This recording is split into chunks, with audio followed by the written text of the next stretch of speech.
Pengungkapan kasus pembunuhan Brigadir Yosua terus bergulir. Puluhan polisi terlibat mulai dari pangkat Barada hingga Jenderal Bintang 2. 5 polisi bahkan sudah dijatuhi pemberhentian tidak dengan hormat atau PTDH.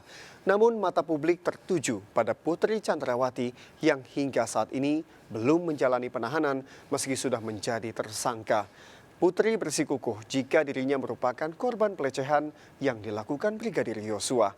Berikut liputan tim Delik RCTI, Naomi Tobing dan Surya Lisantoso.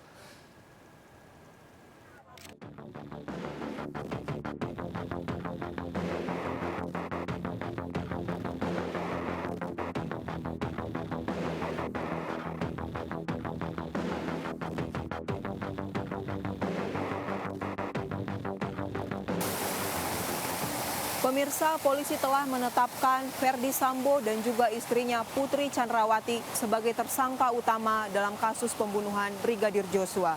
Namun sampai sekarang kasusnya belum kunjung tuntas.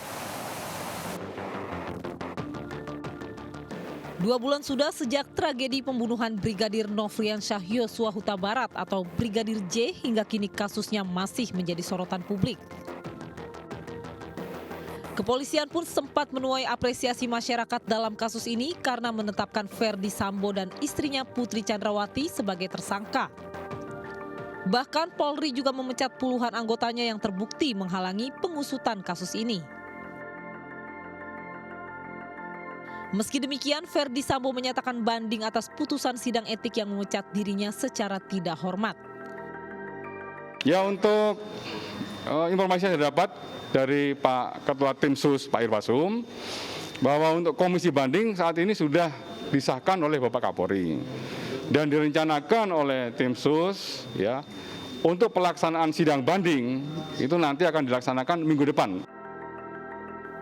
Pernyataan banding oleh Ferdi Sambo dinilai sebagai sikap perlawanan dan tidak adanya penyesalan atas pembunuhan keji terhadap Brigadir Yosua.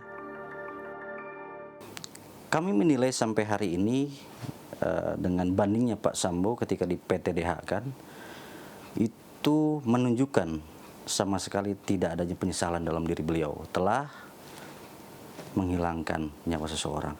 Sampai detik ini tidak ada satu patah kata pun meminta maaf kepada keluarga. Kasus pembunuhan Brigadir J yang awalnya menuai simpati publik kini seolah bergulir bak bola liar. Istri Ferdi Sambo yakni Putri Chandrawati tiba-tiba saja bersikukuh sebagai korban pelecehan seksual. Padahal dalam keterangannya Putri Chandrawati kerap berubah-ubah. Salah satunya mengganti lokasi pelecehan seksual yang semula di Duren 3 diubah menjadi di Magelang. Kalau menurut saya penanganan kasus Joshua pada saat ini terkesan berbelit-belit, lama dan menimbulkan kecurigaan dari masyarakat. Kecurigaannya apa? Seolah-olah pertama bahwa polisi itu serius dalam menangani perkara ini, tapi lama-lama masyarakat melihat kok kembali lagi ya ke skenario awal gitu. Tuduhan Putri terkait insiden pelecehan di Duren 3 telah dihentikan pihak kepolisian. Namun aksi Putri yang terus menarasikan adanya pelecehan seksual oleh Brigadir J justru terus diakomodir baik Komnas HAM maupun Komnas Perempuan. Meski demikian, kuasa hukum Brigadir J menegaskan pihaknya tidak mempercayai manuver Putri Chandrawati tentang peristiwa pelecehan. Dari pandangan kami tidak ada. Kenapa kami katakan seperti itu? Apakah mungkin seseorang yang sudah diduga melakukan pelecehan itu masih diizinkan untuk mengawal? Pada malam hari masih menyetrika bajunya. Baju anaknya ya, baju anak Pak Epes dan Bu PC.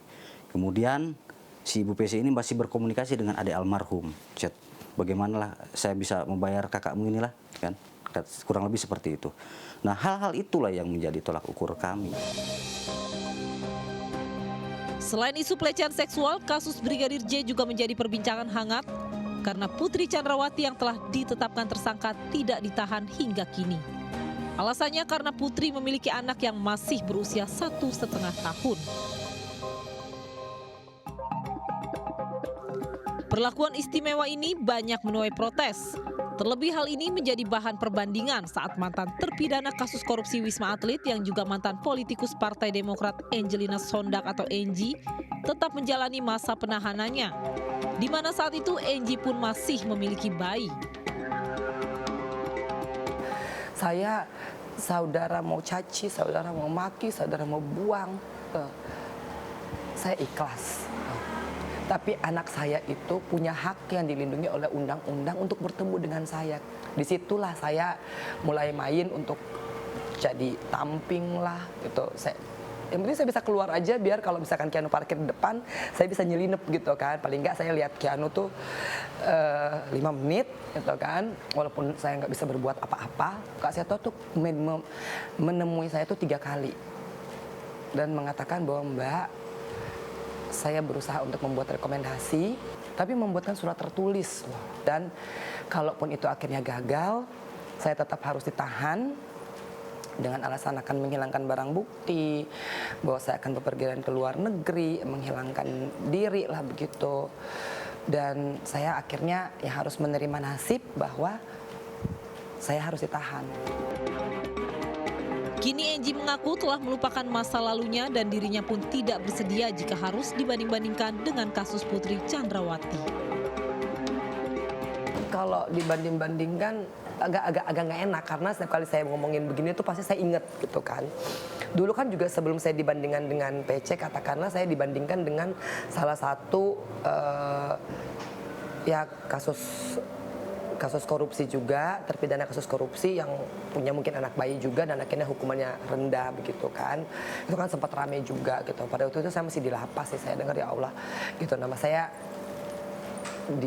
dibandingkan lagi, maksudnya Angelina Sondak kan punya anak juga kok hukumannya begini gitu kan, tetap tinggi. Nah sekarang ini dengan konsideran punya anak bayi hukumannya rendah gitu.